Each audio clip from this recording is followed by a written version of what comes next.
माणसाने आनंदाच्या भरात आणि दुःखाच्या पुरात कधीच वाहून जाऊ नये, कारण अशा वेळी दोघांचा पण अंदाज येत नाही.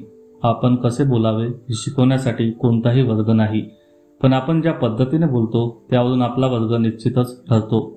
मन आणि छत्री यांचा उपयोग तेव्हाच होतो जेव्हा ते उघडले जातात, नाहीतर ते ओझे कायम बाळगावे लागते. माणसाने वय वाढल्यावर ज्येष्ठ व्हावे, म्हातारे नाही, कारण म्हातारपण इतरांचा आधार शोधत असतं, तर ज्येष्ठत्व दुसऱ्याला आधार देतं. घरात लेकीचा आणि निसर्गात चिमण्यांचा चिवचिवाट असल्याशिवाय दोन्हीही अपूर्णच. जायलाच काही नसेल तर पेटलेली काडी सुद्धा आपोआप विझून जाते.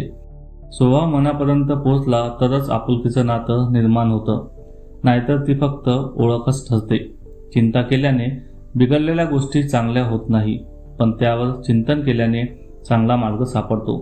कोणी कौतुक करो वा टीका, लाभ तुमचाच आहे, कारण कौतुक प्रेरणा देते, तर टीका सुधारण्याची संधी देत असते. धन्यवाद.